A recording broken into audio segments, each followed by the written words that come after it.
Hoy voy a hacer una excepción, como pocas, y voy a apoyar al Ayuntamiento de Almería. No me he vuelto loco ni acabo de venir del Oktoberfest de beberme hasta el agua de los jarrones. Es por una buena razón, o eso creo. La alcaldesa de la ciudad, María del Mar Vázquez, ha decidido remangarse la camisa y ponerse manos a la obra para reclamar al gobierno de turno que ceda la antigua estación de tren, uno de los símbolos de la capital, y convertirlo en un gran espacio cultural. Y para ello ha enviado cartas a empresarios, entidades culturales y asociaciones de vecinos para que apoyen su propuesta. Repito, espacio cultural. Ni comercial, como también se ha comentado por ahí, ni un centro de control de circulación ferroviaria, como se ha dicho el delegado del gobierno de Andalucía, Pedro Fernández, y el ministro de Transportes, Óscar Puentes, con la excusa de la llegada del AVE a la capital. Eso sí llega. El político de turno dice que la estación de tren se convertirá en una oficina muy tecnificada, que no requiere de grandes dependencias ni de una ubicación específica. Entonces, ¿por qué esa ubicación específica de un edificio del siglo XIX, una de las estaciones más bonitas de España, que ha estado más de 20 años cerrada, si pueden hacerlo en otro lugar más pequeño? Porque al señor ministro le da la gana, como es su costumbre a la hora de hacer las cosas. Mi apoyo no es solo a la alcaldesa, sino mucho más a la mesa del ferrocarril, que ha hecho un llamamiento a todos los almerienses y sobre todo a los más jóvenes para que la estación del año 1893 habilite el Museo del Ferrocarril,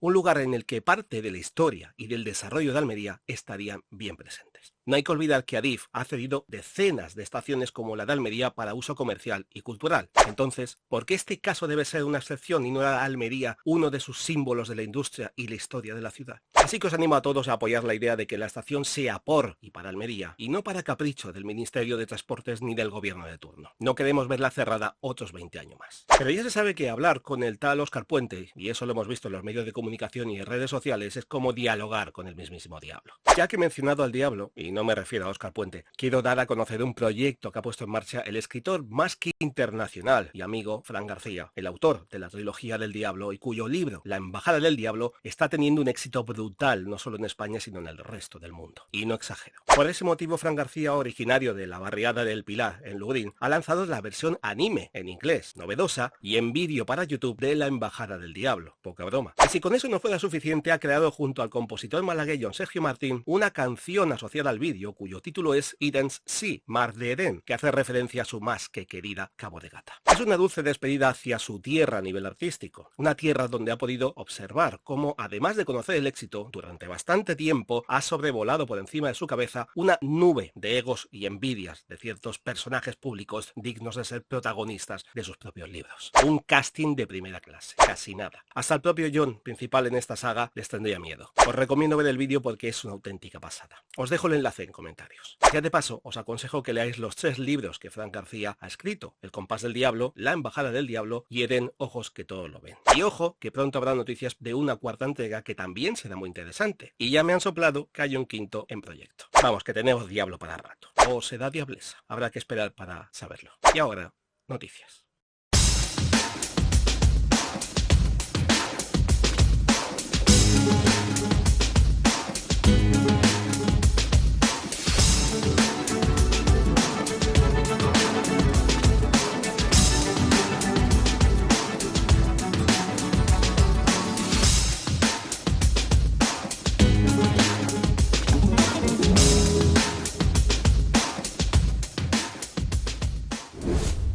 La Universidad de Almería se abre un gran hueco dentro del mundo científico y sobre todo a nivel mundial. Así lo ha hecho saber la Universidad de Stanford, una de las 10 más importantes del mundo, con la publicación anual de su más que laureado ranking de los científicos mundiales, top 2% de científicos del mundo, en el que se han colado, y todo por méritos propios, nada menos que 11 investigadores de la Universidad de Almería. Ahí es nada. Esto ha sido posible gracias a sus aportaciones reconocidas en diferentes ámbitos de estudio y sobre todo porque han sido y son documentos de referencia para el resto de investigadores del mundo. El listado de la Universidad de Stanford se elabora utilizando datos estandarizados como el número de veces que un artículo es citado por otros investigadores, la cantidad de autores que lo firman y la posición de cada uno de los investigadores en este estudio. Para que no se nos olviden sus nombres y comencemos a tenerlos bien presentes, estos son los 11 investigadores que han consolidado este año a la Universidad de Almería en el top 2%. Sin distinción de orden, ellos son Amadeo Rodríguez Fernández Alba, Antonia Garrido Frenic, Roberto Romero González y José Luis Martínez Vidal, del área de Química Analítica. Emilio Molina Grima, Francisco Javier Acien Fernández, Tomás Lafarga y José Antonio Sánchez Pérez, del Departamento de Ingeniería Química. José Luis Gil Guerrero, del área de tecnología de los alimentos, Francisco Manzano Agugliaro, área de expresión gráfica en la ingeniería, y Rodney Thompson, producción vegetal. A estos 11 científicos hay que añadir otros 4 más por su estrecha vinculación con la Universidad de Almería y que pertenecen a la plataforma solar. En concreto son Sixto Malato, Isabel Oller, Julián Blanco y Concepción Caravaca. Enhorabuena a todos ellos y sobre todo a la Universidad de Almería por albergar tanto talento. Atención a esta denuncia que deja los pelos de punta. Un 80% de los policías de Almería Capital y del Ejido, unos 199, están realizando sus funciones sin disponer de chalecos antibalas y antipunzón exteriores. Así lo ha hecho saber esta semana el sindicato de la Unión Federal de Policía, que lamenta que después de un año de reivindicaciones las necesidades sean prácticamente las mismas. Raimundo Morales, secretario provincial de la UFP, ha destacado que dichos funcionarios policiales están realizando sus funciones desde hace bastante tiempo sin los medios adecuados de protección, perjudicando no solo al propio servicio policial, sino a su propia seguridad e integridad personal. Según un informe de la UFP, la Comisaría Provincial de Almería ha solicitado 250 chalecos externos para 2025. Sin embargo, días después ha confirmado al sindicato que de los 149 chalecos interiores entregados, 15 ya están caducados y 37 más caducarán en 2024. La Unión Federal de Policía advierte que usar un chaleco antibalas interior como si fuera exterior no sigue las recomendaciones del fabricante, lo que podría liberar de responsabilidad a la empresa que los produce en caso de un accidente por defecto del chaleco. La Audiencia Provincial de Almería ha sentenciado con 8 años de prisión a un hombre que intentó asesinar a su pareja en un parque de la ciudad. Según la sentencia a la que ha tenido acceso la agencia EFE, el suceso ocurrió a las 10:30 de la noche del 19 de junio de 2022 en el parque de Piedras Redondas, donde la víctima se encontraba con otras personas. El condenado se presentó en el lugar portando varios cuchillos. De inmediato se abalanzó sobre su expareja y, guiado por el ánimo de acabar con la vida de aquella, comenzó a apuñalarla de forma insistente. La mujer sufrió múltiples cortes en los brazos y en el pecho izquierdo al intentar protegerse de los ataques de su agresor. Los amigos de la víctima forcejearon con el acusado, al que pudieron quitarle los cuchillos, consiguiendo que éste huyera del lugar. La declaración de la víctima, su hija y varios de los asistentes en el parque, además del parte médico y el atestado de los agentes de policía que intervinieron, han sido pruebas indispensables para condenar al acusado. Sin embargo, se descarta que la acción haya sido realizada con alevosía para calificar el acto como un intento de asesinato, tal como solicitaba inicialmente la Fiscalía con el apoyo de la acusación particular, ya que la agresión se perpetró de forma frontal, lo que excluye el carácter inesperado. Por este motivo, ambas partes pedían para el acusado una condena de hasta 14 años y 11 meses de prisión. Con ello, el agresor ha sido condenado a 8 años de cárcel por delito de homicidio en grado de tentativa. Se ha impuesto una prohibición de comunicarse o aproximarse a menos de 500 metros de la víctima durante 18 años, libertad vigilada durante 5 años y el pago de una indemnización de 10.700 euros. El pasado fin de semana, 400 ciclistas conquistaron la cima del cielo de Almería, o más bien las 4 cimas. La marcha ciclodeportiva, que este año ha llegado a su 20ª edición y que tuvo lugar el sábado 26 de septiembre. Una prueba deportiva y solidaria que cuenta con la colaboración de la Fundación Isabel Enrique Díaz y el apoyo de caras tan conocidas como la de Pedro Perico Delgado y Luis Ángel Maté. A las 9:30 de la mañana, la localidad de Jergal se convirtió en el inicio y el final de la prueba deportiva de 115 kilómetros de paraíso ciclista, en la versión completa, como así la ha calificado el deportista Luis Ángel Maté. 3 cimas: Alto de Castro de Filabres de 1.241 metros, el Alto de Belefique, Cima R Magro, en homenaje a Jesús Rodríguez Magro, de 1.724 metros, y el Collado del Ramal, de 1.894 metros, que dan paso al punto más alto de la prueba, como es Calar Alto, Cima Xavi Tondo, a 2.162 metros de altura, tocando el cielo de Almería. Perico Delgado ha comentado que los que venimos de fuera disfrutamos del placer de estos puertarracos, aunque con sufrimiento. Es un reto para cada uno. Disfrutar de esta orografía es una suerte para cualquier ciclista. Luis Ángel Maté ha añadido que es un lujo estar en Almería, un lugar único en el mundo con unas posibilidades para el ciclismo y para el cicloturismo únicas. Intentaremos disfrutar de un día de muy buen ciclismo.